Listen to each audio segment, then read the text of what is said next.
Señor, porque el Señor todo esto lo permite, su soberanía es parte de los procesos que pasa la tierra.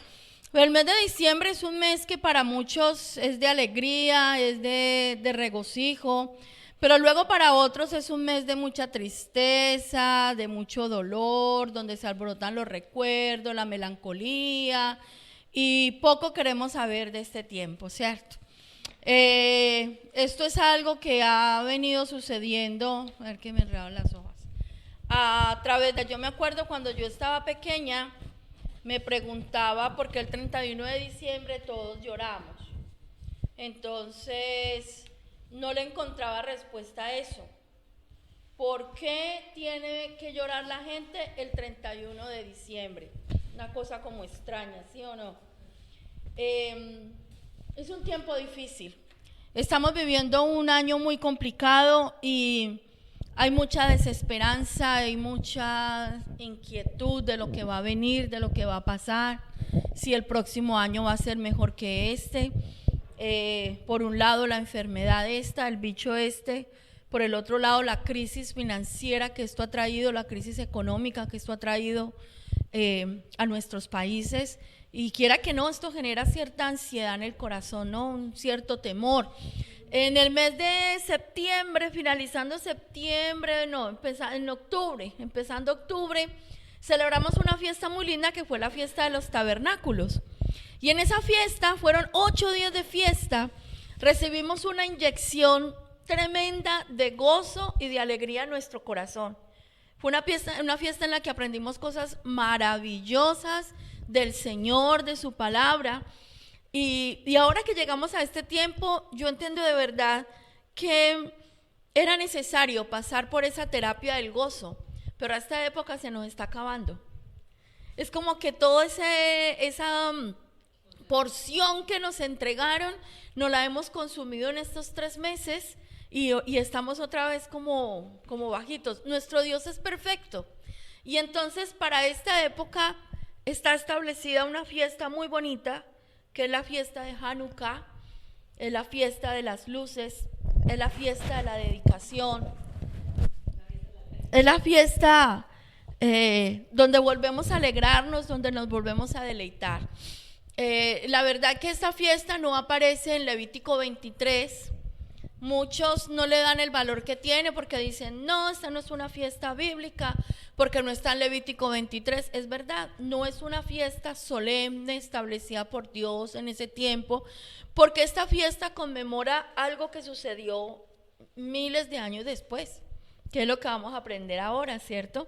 Pero es bíblica. De hecho, el Señor Jesucristo, hay una referencia en el Evangelio de Juan, de que el Señor Jesús estuvo en la fiesta de la dedicación y hace una aclaración ahí que era en tiempo de invierno, y si el Señor Jesús estaba ahí era porque era algo que se conmemoraba, ¿no? Que se celebraba, porque cuando Él no estaba de acuerdo con algo, simplemente lo iba diciendo y lo iba poniendo en claro, ¿verdad?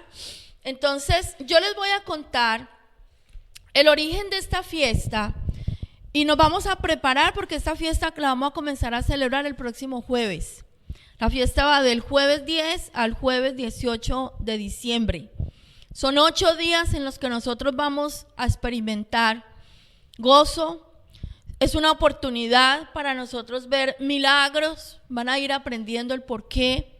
Es una oportunidad para nosotros darle gracias a Dios por todas las cosas que hemos recibido. Nosotros a veces asumimos que Dios tiene como la obligación de bendecirnos, porque como es mi papá, Él me tiene que dar todo lo que yo necesito y tiene que cuidar de mí, porque como yo soy madre o yo soy padre, esa es mi obligación con mis hijos, ¿verdad? Pero si algo vamos a entender es que Dios no tiene obligación con nosotros de nada. Lo que Él nos da, lo que Él nos provee, la forma en que Él nos bendice, es porque Él ha querido hacerlo así, porque Él nos ama y ha querido bendecirnos, no porque esté obligado a ello.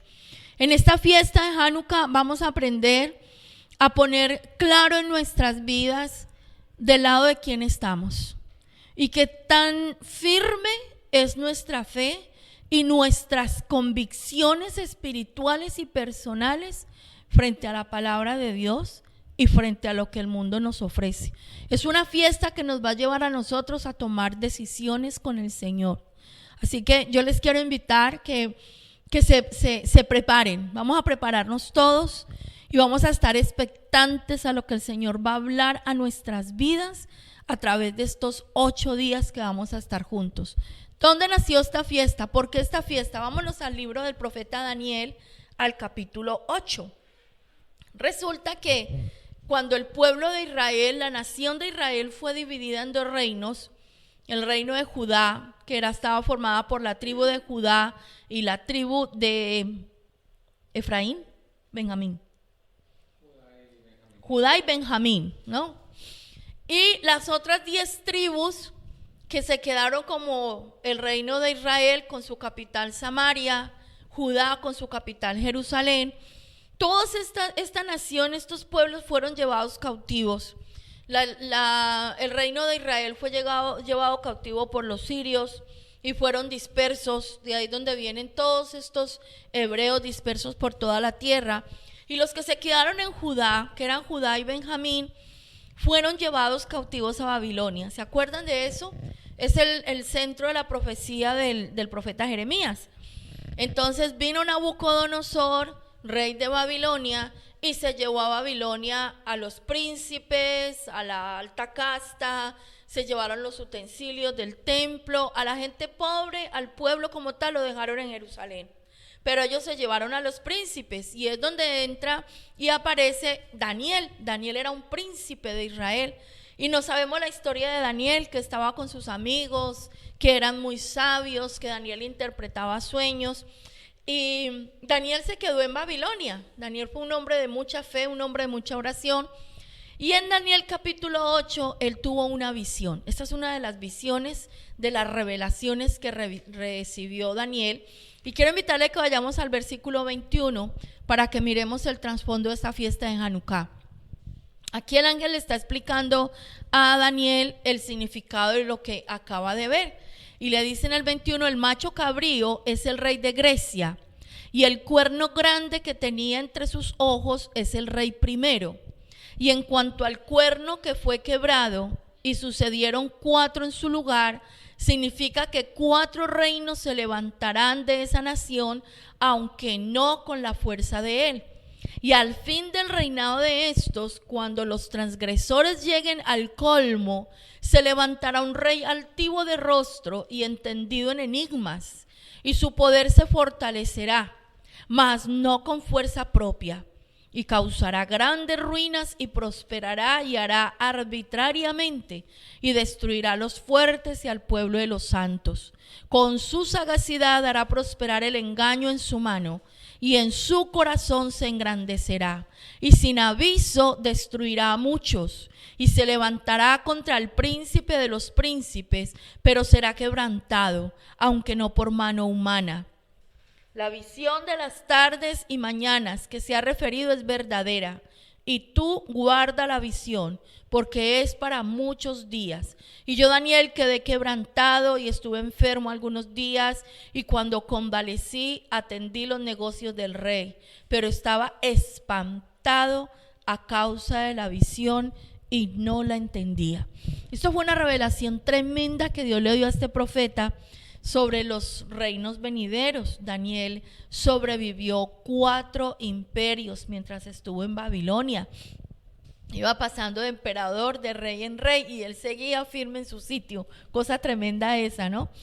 Y aquí está lo del rey de Grecia. Entonces el Señor le dice, va a venir el reino de Grecia, que va a ser dirigido por un hombre, ¿cierto? Él vio un macho cabrío con un cuerno aquí en el centro grande, en la cabeza, y 4 a los lados, 2 pequeñitos, 2 más pequeños. Y el ángel le explica, entonces, ese macho cabrío era el imperio griego que vendría a derribar al imperio medo-persa y a tomar posesión de todo ese lugar. Y ese cuerno era el rey que iba a dominar. Y ese primer rey fuerte fue Alejandro Magno, que lo hemos escuchado mucho, ¿cierto? Alejandro el Grande. Este Alejandro fue formado por los filósofos que tanto conocemos, Aristóteles. Era esa época, ¿no? La época de Platón. Ese hombre fue formado al lado de ellos. Recordemos que el imperio griego era un imperio que se caracterizó por el amor a las artes, por la arquitectura, por la filosofía, porque era gente que pensaba mucho y además porque rendían culto al cuerpo y a las cosas físicas. Ellos fueron los que se inventaron esto de las Olimpiadas, ¿se acuerdan? Y entonces ellos le rendían culto al cuerpo. El deporte para ellos era algo primordial y para este reino griego era muy importante el saber, el tener conocimiento y el valorar las cosas físicas, lo que veían los ojos. Y entonces ellos vinieron, se apoderaron de todo y Alejandro Magno comenzó a gobernar, como lo dice la Biblia. Fue muy poderoso, logró extenderse de Egipto hasta la India, los terrenos eran grandísimos. Y esos 4 cuernos alrededor eran 4 generales que estaban a su servicio. Dentro de todo lo que ellos poseyeron, claro, estaba el reino de Judá. Ellos vinieron, dice la historia que Carlos Magno se vino a Jerusalén, Alejandro Magno, yo porque Carlos, estoy enamorada de mi esposo, Carlos el Grande, no era Carlos, era Alejandro. Sí. Entonces vino a Jerusalén y venía pues con su ejército y todo, pero se encontró con el sacerdote, con los sacerdotes que estaban en el templo y hasta le rindió honores. Y le decía a su ejército que él tenía una visión y un sueño, que cuando iba en sus guerras había un sacerdote que le recibía. Y en cierta manera él tuvo algo de respeto por los sacerdotes, por el culto, por la casa de Israel.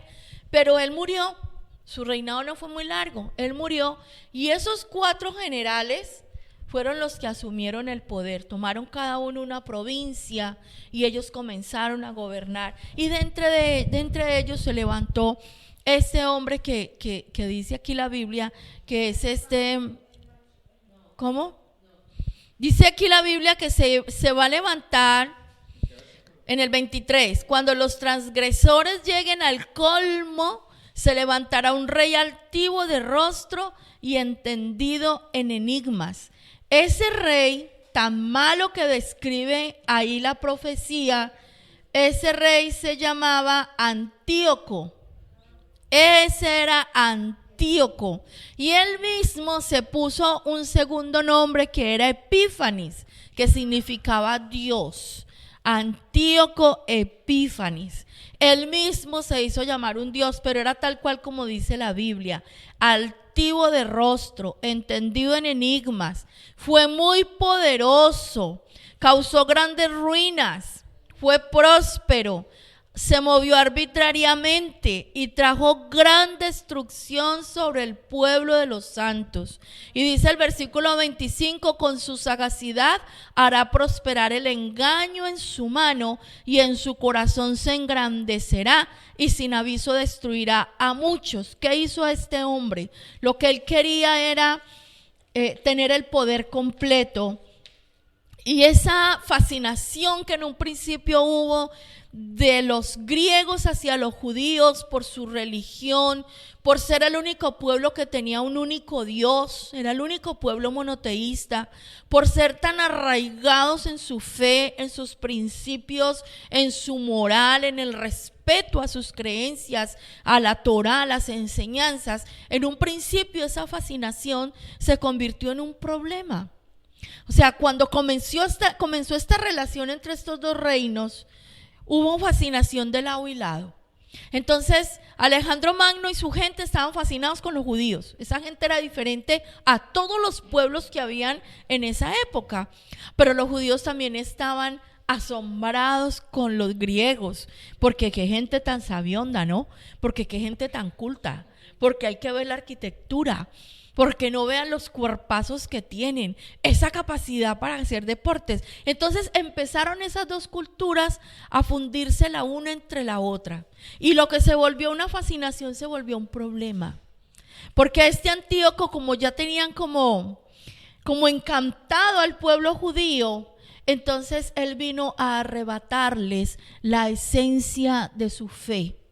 El objetivo era convertirlos al helenismo y que perdieran su identidad espiritual. Entonces este hombre, cuando llegó con todo, les dijo: ahora ustedes judíos, no más Torá, no más leer sus rollos, prohibido nombrar su Dios, les prohíbo celebrar el Shabbat. Imagínense decirle eso al pueblo hebreo. Les prohíbo practicar la circuncisión en sus hijos.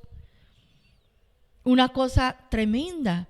Lo más increíble fue que muchos judíos se acomodaron a eso y empezaron a dejar su fe, empezaron a dejar atrás lo que les identificaba a ellos como pueblo de Dios y empezaron a hacer suya la costumbre del nuevo imperio y se fueron convirtiendo a ellos. Cuenta la historia.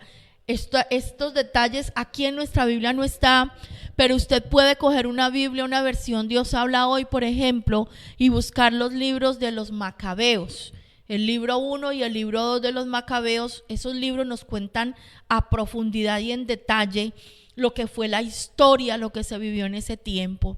Entonces, claro, siempre queda un remanente y hubo un grupo de judíos que dijeron: nosotros no estamos de acuerdo con eso, nosotros no vamos a abandonar nuestra fe, no vamos a abandonar a nuestro Dios, no nos vamos a contaminar. Entonces Antíoco vino a perseguirlos y empezó a matarlos y empezó a asesinarlos. Y entonces lo más fuerte que era, como saben que en Shabbat un judío no hace nada, los atacaban en Shabbat, que ellos no se defendían para poderlos exterminar. O sea, todo comenzó con una fascinación y empezaron a traerlos y empezaron a enamorarlos y empezaron a endulzarlos, que muchos de ellos, mire, esto fue una guerra tan fuerte porque se generó una persecución entre los mismos judíos. Los que estaban helenizados perseguían, juzgaban y señalaban y hasta los hacían quedar en evidencia a los que no estaban de acuerdo con eso. Y se formó prácticamente, podemos decir, como una guerra civil, ¿cierto? En Jerusalén comenzaron a construir gimnasios y coliseos para hacer las olimpiadas, para hacer los juegos. Entonces ya la gente no iba al templo a orar, no iban a hacer sus sacrificios y sus oraciones, sino que se reunían a practicar deporte, a rendirle culto al cuerpo, a escuchar a los filósofos, y se fueron metiendo y el pueblo se fue alejando de lo que era su esencia espiritual y se convirtieron en esclavos de ese nuevo imperio. Ahora se levantó, siempre queda un remanente, les decía yo ahora. Este hombre Antíoco fue tan malo, fue tan perverso, que él vino y se apoderó del templo. O sea, ese es el lugar donde adoran a su único Dios. Yo soy Antíoco Epífanes, Antíoco el Dios.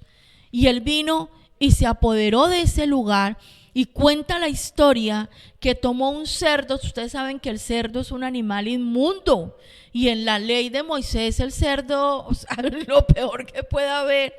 Vino y mató un cerdo en el templo y derramó la sangre en el lugar santísimo, o sea, una abominación.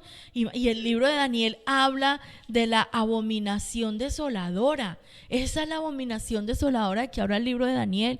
Eso fue una perversión que se hizo en el templo. Los utensilios del templo habían sido llevados cautivos a Babilonia. Lo que había quedado ahí lo pervirtieron, levantaron estatuas a sus dioses, esa mitología, todos sus animales, todas cosas. Ellos totalmente, este hombre hizo una abominación en la casa de Dios. Pues quedó un grupo de sacerdotes, quedó un grupo de gente que dijeron: nosotros no nos vamos a someter a ello. Esto duró casi 3 años, la lucha por la libertad. Hay un aparatico que es muy significativo, y cuando ustedes miran en internet todo lo que tiene que ver con la fiesta de Hanukkah, aparece la pirinola, que dice: toma 1, toma 2, toma todo, todos ponen. Yo jugaba eso cuando estábamos chiquitos. Ese aparatico nació en esa época. Ese juguetico se lo inventaron los judíos. El original tiene unas letras hebreas que cuando las juntan, esas letras significan ocurrió un milagro allá. Entonces, ¿cómo jugaban ellos el aparatico ese? Se sentaban en el suelo con rollos de la Torá, de la ley, o a contarse, porque recuerden lo de la tradición oral, y cuando venían los soldados griegos, entonces sacaban la pirinolita y se ponían a jugar. Con eso los despistaban para que no los mataran. Entonces cuando los griegos llegaban, ellos estaban jugando pirinola. ¡Oh, yo gano, tú pones, y cuando se iban los soldados, seguían leyendo, seguían enseñando, seguían teniendo su tiempo de edificación espiritual. Entonces cada vez que usted da la pirinolita, acuérdese de eso. Mire, todos hemos jugado ese jueguito tan ameno y no teníamos ni idea de dónde venía. Pues de allá viene el jueguito este. La persecución fue tremenda. Y recuerden que aquí en la profecía le dijo el Señor a Daniel, en el versículo 26, a ver, se me perdió. Con su sagacidad hará prosperar el engaño en su mano, y en su corazón se engrandecerá, y sin aviso destruirá a muchos, se levantará contra el príncipe de los príncipes, pero será quebrantado, aunque no por mano humana. Miren qué fuerte esto. Estaba profetizado. No serán manos humanas las que van a destruir a este rey perverso. ¿Quién se encargó de destruir a este hombre y hacer caer ese imperio griego? Dios mismo. Porque ¿quiénes fueron los que se le enfrentaron? Los sacerdotes. Gente que no estaba preparada para la guerra. Los sacerdotes tenían prohibido empuñar un arma. De hecho, recuerden que ellos no eran contados para su heredad. Los levitas no iban a la guerra, no formaban parte del ejército, porque el trabajo de ellos era estar en el templo. La tribu de Leví no iba a la guerra. Eran hombres dedicados al servicio a Dios, no tenían ninguna formación militar. Pues fueron esos hombres los que se enfrentaron, los que lucharon. Eso hubo batallas en los campos, eso hubo encrucijadas en la salida de la ciudad, un enfrentamiento tremendo. Y Dios se encargó de darles la victoria. Cuando ellos vencieron, se vinieron al templo. Lo más importante era recuperar el lugar de la adoración.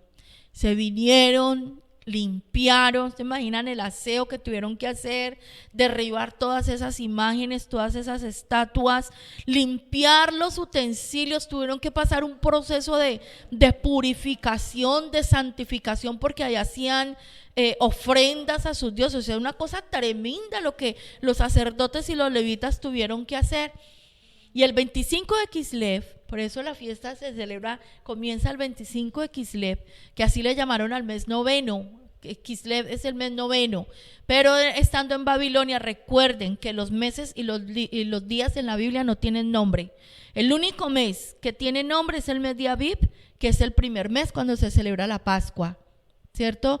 Y de ahí para allá es el mes segundo, el mes tercero, el mes séptimo. Y el único día que tiene nombre es el Shabbat, que es el día de reposo. De resto es el primer día de la semana. Pero cuando ellos estuvieron en Babilonia, cogieron nombres babilonios y le pusieron a los meses. Entonces, ese Kislev fue un nombre tomado en Babilonia y es el noveno mes. Se llegó el día de dedicar el templo. Se llegó el día de retomar el oficio del templo. Y en el templo hay un objeto sagrado que es muy importante, que es la menorá de los 7 brazos. Yo creo que nosotros hemos estudiado eso, ¿cierto? Esa menorá que estaba en el lugar santísimo, compuesta por 7 brazos, tallada en oro, y que tenía unas lámparas de aceite que tenían que estar encendidas de día y de noche, porque mostraban el camino a la presencia de Dios. Tenían que encender esa menorá. Y se fueron a buscar aceite. Imagínense cuánto tiempo llevaban ellos sin oficiar en el templo. Y necesitaban aceite para encender la menorá. Y se encontraron una botella de aceite que tenía el sello del sacerdote. Dice la historia, ojalá usted pueda leer el libro de los Macabeos. Eso lo encontraron guardado en un recóndito lugar del templo. No había sido contaminada, eso no había sido tocado por los griegos. Y trajeron el aceite, pero se dieron cuenta que esa cantidad de aceite solamente era suficiente para que la menorá estuviera encendida un día. Entonces se reúnen y dicen, ¿cuánto se tardan en preparar más aceite? Y en ese proceso eran más o menos 8 días que se iban a tardar en prepararlo y traerlo. Recordemos que los olivos que se usaban para ese oficio eran los que estaban enfrente del templo, en el monte de los olivos. No se podían traer olivos de cualquier lugar. Eso era un olivar especial consagrado para suministrar el aceite del templo, y eso lo tenían que hacer los mismos levitas, y tenían que ir y coger las aceitunas. Piensen todo este proceso, y luego venir a pasar eso por la prensa, porque no era eso, ¿recuerda la piedra esa que vimos? Una piedra grandísima, y ahí ponen la aceitunita y por un lado empieza a salir el chorrito de aceite. O sea, ¿cuánto se iban a tardar en producir ese aceite para que estuviera encendido el candelabro? ¿Cuál es el milagro y qué es lo que se conmemora en esta fiesta? Ellos tomaron una decisión: vamos a encender la menorá, como quien dice, no, y que Dios provee, que Dios se glorifique. Y la encendieron, las 7 velitas. Lo que había ahí era para ese día, pero ese aceite, de una manera milagrosa, alcanzó para los 8 días, hasta que llegó el aceite fresco para seguir dándole provisión a la menorá. Ahí es donde está el secreto de la fiesta. Cómo Dios, de una manera milagrosa, permitió que ese aceite alumbrara durante 8 días para que la casa de Dios volviera a ser dedicada y consagrada para el culto al Señor. Entonces, esta es una fiesta tremenda. Entonces, cuando usted le digan, ¿usted por qué celebra Hanukkah? Si Hanukkah no es una fiesta solemne, ¿entonces usted qué le va a decir a esa persona? Mire, no está establecida en Levítico 23, porque Hanukkah conmemora algo que sucedió miles de años después, en el tiempo de los Macabeos, en la victoria que Dios le dio al pueblo judío sobre el ejército griego, sobre el helenismo. Y estos detalles es lo que vamos a desarrollar durante esos 8 días en la fiesta. Yo hoy les estoy haciendo un panorama general de lo que esta fiesta es, pero vamos a tener 8 días donde el Señor nos va a entregar unas herramientas súper poderosas para nosotros en nuestra vida familiar, en nuestra vida personal, en nuestra vida espiritual, y son herramientas que nosotros necesitamos para enfrentar lo que nosotros estamos viviendo hoy, porque esa contaminación, esa seducción que sufrió el pueblo de Israel y ese quedar inmersos en una cultura totalmente pagana es lo que a nosotros nos está pasando hoy. Los hijos de Dios, el pueblo de Dios en este tiempo está enfrentando lo mismo. Esta mañana, estudiando con mi esposo en nuestro devocional, compartiendo un tiempo juntos, mi esposo me hacía este comentario y uno dice, sí, es verdad. Dos formas de ataques de enemigos sufrió el pueblo de Israel. El primero eran los ataques físicos, como cuando Amalek vino y los atacó saliendo cuando iban en el desierto y hubo armas y mataron gente y todo eso, ¿cierto? Esas guerras físicas, esos ataques físicos, pero luego hubo unos ataques que son mucho más complicados y en lo que Dios demandó contra Madián un juicio. Eso lo estamos estudiando en el libro de Números. Y es que como Balaán, ¿se acuerdan que Balac contrató a Balaán? Lo acabamos de estudiar en los devocionales. Maldígame ese pueblo. Y 3 veces los llevó a maldecir y 3 veces Dios le dio palabra de bendición para Israel. Y entonces Balac estaba furioso y le dice, hombre, yo lo traigo a usted para que me maldiga ese pueblo y usted lo que hace es bendecírmelo 3 veces. Le dice, vea, hermano, lo que pasa es que a ese pueblo Dios ya lo bendijo y eso no hay maldición para ellos. Yo vine, pero cada vez que abría mi boca Dios era el que hablaba. O sea, ese pueblo está bendito y contra ese pueblo no va nada, pero hay una forma como usted les puede dar bien duro. Mándales mujeres que seduzcan a los hombres. Entonces, ¿cuál es ese ataque? Hágalos caer en pecado, porque cuando caen en pecado, Dios mismo es el que les hace juicio y es donde les llega la destrucción. Y eso fue lo que hicieron. Mandaron una cantidad de prostitutas de sus templos, porque eso eran, esas prostitutas eran sacerdotisas de Baal. Eran mujeres que creían que entre más sexo tuvieran con hombres y orgías y de todo, más eran amadas por los dioses, y eran sacerdotisas prostitutas. Y esas mujeres vinieron, sedujeron a muchos hombres hebreos, cayeron en el pecado de la fornicación, en el pecado del adulterio, en la inmoralidad sexual, y vino una mortandad, la berraca, sobre el pueblo de Israel. ¿Por qué? Porque transgredieron el pacto, porque anularon, desobedecieron, trajeron inmundicia y vino la muerte sobre ellos. ¿Cuándo paró esa mortandad? Cuando Finés, el sacerdote, el hijo del sacerdote Eleazar, tomó una lanza y entró a la tienda de Zimri, que estaba acostado con, ¿cómo llamaba la chica? Con Cosbi, que era la prostituta que había venido de Madián, y los pasó a los dos con la lanza y los mató. Porque ese hombre por la cara le dijo a Moisés: yo me voy a acostar con ella y no me importa. Entonces, esos dos ataques en el tiempo del imperio griego lo vivió el pueblo. Los sedujeron con la arquitectura, con la filosofía, con el deporte, con las ciencias, con las palabras bonitas. El griego era un idioma precioso. Tanto se dejaron seducir que comenzaron ¿cómo se dice? Traducir los escritos hebreos sagrados al griego, porque el griego era pues non plus ultra, no era lo último. ¿Y cómo terminaron? Asesinados, acribillados, perseguidos, matados por defender su fe. Y a nosotros en este tiempo nos está pasando esto. Nos hemos ido dejando contaminar de tantas cosas, y la iglesia en general, el pueblo de Dios. Y entonces tenemos un piecito en el Señor y un piecito allá afuera. De este lado soy creyente en la palabra de Dios, pero este lado no me lo toquen, porque estas son mis costumbres, mis tradiciones, lo que yo pienso, lo que a mí me parece, y eso nadie me lo cambia. Y al final, ¿qué pasa? Somos destruidos. Somos destruidos. Entonces, a través de esta fiesta vamos a aprender cómo el Señor nos puede llevar a nosotros a ser firmes en nuestra fe. Vamos a descubrir milagros que el Señor hizo en todo este tiempo. Es una fiesta en la que usted y yo podemos entrar a la dimensión de los milagros. Vamos a recibir herramientas. Mire, uno se pregunta, ¿por qué en este tiempo no hay milagros como en los tiempos antiguos? ¿Por qué no se ven las manifestaciones que habían? ¿Sabe por qué hoy en día no se ven tantos milagros? Porque es que aquellas generaciones eran hombres y mujeres que lo daban todo por su fe, daban su vida por su fe, lo arriesgaban todo por el Señor, hacían lo que fuera por estar con Dios.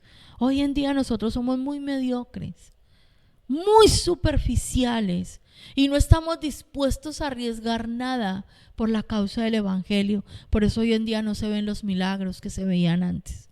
Por eso hoy en día no se ven las manifestaciones celestiales que se veían antes, porque nosotros somos muy mediocres, muy superficiales en lo que a Dios se relaciona y tiene que ver. Y el Señor hace un llamado. ¿Dónde estamos nosotros en este tiempo? En muchas partes en la Biblia el Señor llama al pueblo. Terminando el libro de Josué, el libro de las conquistas, ¿qué dice Josué? Yo no sé ustedes a quién van a servir, si a los dioses que dejaron en Egipto, si todo lo que recorrieron en el desierto y lo que conocieron en el desierto, si a los dioses que encontraron en esta tierra nueva. Pero una cosa está bien clara: yo y mi casa serviremos al Señor. Yo no sé ustedes qué van a hacer, pero yo y mi casa serviremos al Señor. Cuando Moisés bajó del monte Sinaí y encontró el pueblo fornicando, adorando a ese Baal, a ese ídolo, a ese becerro, ¿se acuerdan? ¿Qué dijo Moisés? El que esté con Dios, hágase aquí al lado mío. ¿Y quiénes fueron los únicos que se hicieron al lado de Moisés? Los levitas, la tribu de Leví. Por eso a partir de ahí ellos fueron consagrados para el servicio del Señor. El que esté con Dios a este lado y los demás del lado de allá. Y ese día hubo tremenda mortandad. Los levitas fueron y mataron a más de uno.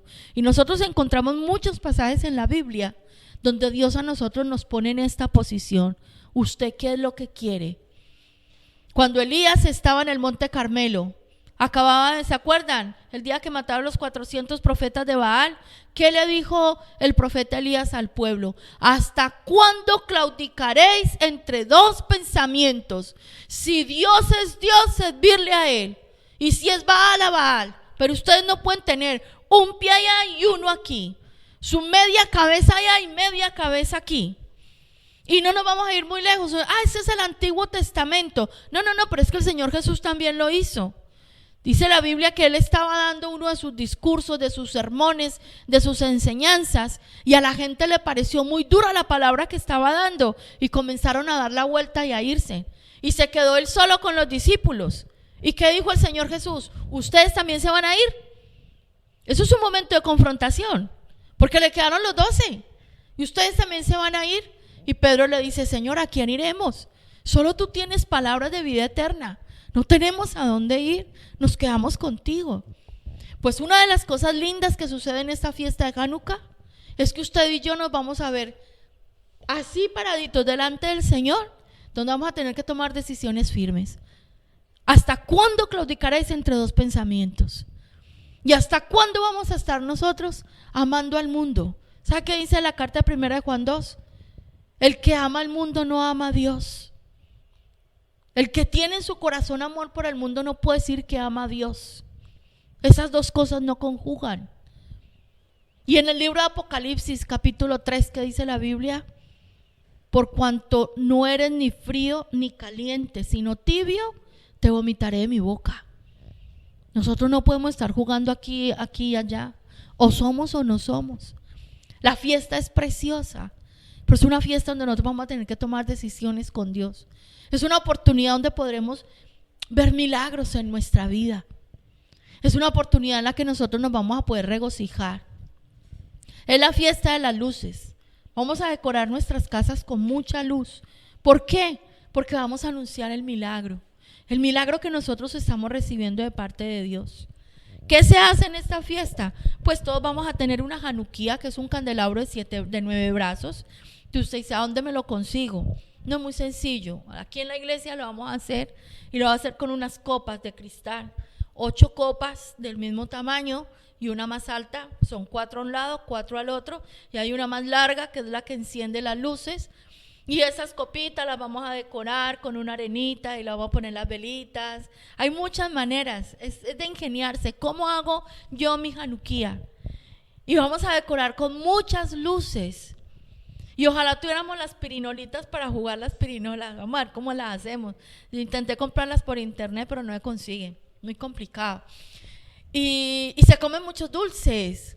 Y se comen las comidas elaboradas con aceite, en alusión al aceite, ¿cierto? ¿Cómo? Las torticas de aceite de Inés Rosales. Con de ricas. Cada día vamos a encender una vela. Y cuando nos sentemos a ver esas luces, vamos a recordar los milagros que Dios ha obrado en nuestras vidas. Porque yo creo que todos tenemos mucho por qué darle gracias a Dios. Es una fiesta que nos llama a la gratitud. El año pasado recuerdo que lo hicimos en la casa de Pilar. Y fue tan bonito, ¿acuerdas, doña Nancy? Todos compartiendo testimonios de vida. Testimonios de vida. Este año no podemos ir a las casas por lo que está pasando, pero nos vamos a reunir a través de las redes, lo vamos a hacer a través del YouTube, y yo le invito a que usted tiene tiempo de aquí al jueves, prepare su januquía, organice su casa, ponga muchas luces, porque vamos a traer la luz a nuestras vidas, vamos a anunciar la luz a los que están afuera, y vamos a tener una fiesta maravillosa. El sábado 19 de diciembre vamos a tener una reunión especial. Ese día vamos a comer natilla y buñuelo, vamos a tener un tiempo muy bonito con el Señor y le vamos a dar un obsequio a nuestros niños. Una costumbre que tienen los judíos, eso ya es costumbre de ellos como pueblo. En la fiesta de Hanukkah es darse en regalos. Cada día se dan un detalle, se dan un regalito. Pues si usted puede dar regalito todos los días, muy guay. Nosotros de entrada pensamos en nuestros chiquininos, ¿no? Porque los niños siempre están esperando. Claro que si el adulto nos da, no está por demás, ¿cierto? Nos resignamos. Pues mire, vamos a buscar cómo hacernos la pirinola. Y nos sentamos a jugar la pirinolita con esas moneditas de chocolate. Entonces, esa es una buena opción. Así que bueno, este es el resumen de la fiesta. Yo los animo a que se animen y vamos a hacer algo bien bonito. Mire, nosotros vamos a estar aquí en la iglesia. Si usted cualquiera de esos días se quiere venir para acá, véngase. ¿Entiende? Cualquier día que quieran ir, véngase. Lo que pasa es que entendemos que todos tienen sus ocupaciones, los que tienen niños chiquitos los tienen que acostar temprano, los que viven lejos no alcanzan a llegar. Vamos a hacerlo a través de las redes, pero si usted puede acercarse a la sede va a ser muy bonito. Vamos a tener un tiempo muy especial. Lo haríamos por ahí a las 8, no sé, no alcanza a llegar Vivi.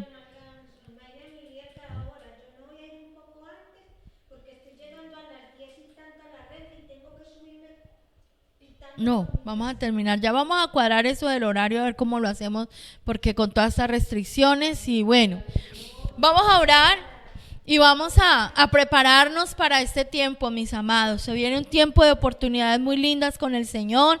Los que están en la radio les vamos a ir avisando cómo vamos a cuadrar el horario y vamos a tener una fiesta inolvidable este año. Esa es lo que nosotros celebramos en el mes de diciembre, ¿vale?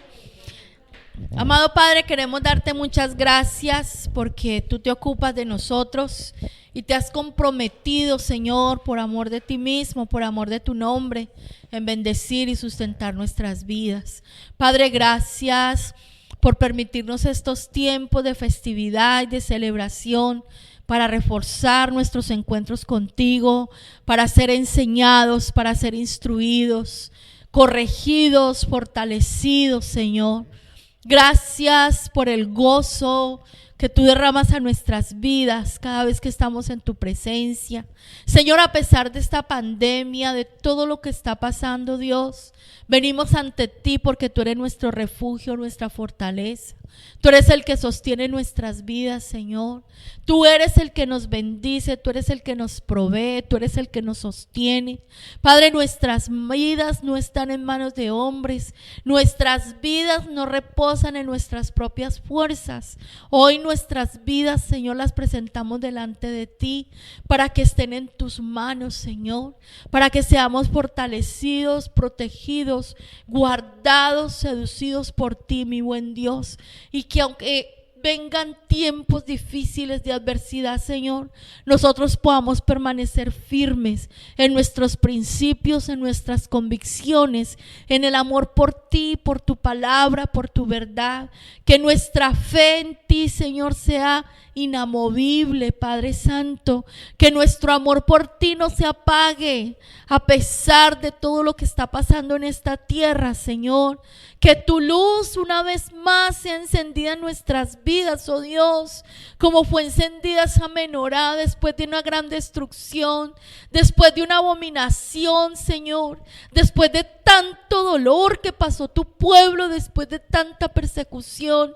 Esa menorá fue encendida, Señor. Ese aceite fue encendido, Dios. Un instrumento, un artilugio que fue diseñado por ti, cuyo objetivo era mostrar el camino a tu presencia.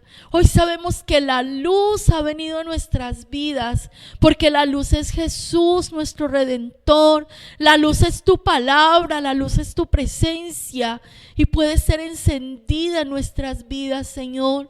Una vez más puede ser encendida esa llama. Podemos volvernos a levantar, Señor. Un llamado que tú nos haces a tomar decisiones firmes contigo, papá. a ser firmes en nuestra convicción de seguirte, de amarte, de servirte, mi Dios. Padre, gracias por entregarnos estos secretos y estas verdades escriturales. Gracias, Señor, por permitirnos comprender que todo lo haces perfecto en tu tiempo, que tu amor es el que nos sostiene, que tu amor es el que nos abriga, Señor. Nosotros estamos dispuestos a preparar nuestro corazón para todo lo que tú nos vas a entregar en estos 8 días de fiesta, oh Dios, para todo lo que tú nos vas a enseñar. Ayúdanos a ser mansos, sencillos y humildes para buscarte con todo nuestro corazón, y lo que tú reveles y pidas en nuestra vida, Señor, lo podamos entregar por amor, no por obligación, no por temor, sino por amor, Señor, por gratitud, por lo que tú has obrado en nuestras vidas. Te damos gracias por estar con nosotros, te damos gracias por bendecirnos,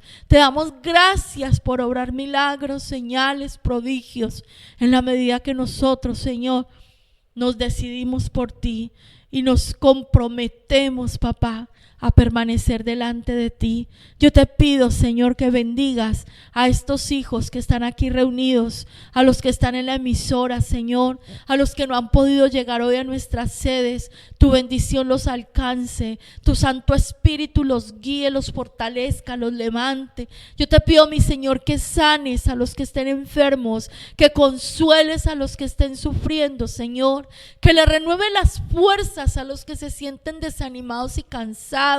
Te pido, Señor, que traigas provisión a los que están pasando necesidad. Yo te pido, mi amado Dios, que en este tiempo tú seas consuelo, fortaleza, luz y guía para cada uno de mis hermanos, Señor, para cada uno en sus familias, Señor. Tú seas la provisión, tú seas el deleite, y así como se multiplicó ese aceite de una manera milagrosa, Señor, sea multiplicada tu presencia en nuestras vidas, tu provisión en todas nuestras áreas, Señor. Gracias por estar con nosotros, gracias por sostenernos con tu diestra, gracias, Señor, por rodearnos con el poder de tu gloria. A ti nos encomendamos, Padre eterno, en el nombre poderoso de Cristo Jesús, nuestro Rey, Señor. Amén y amén.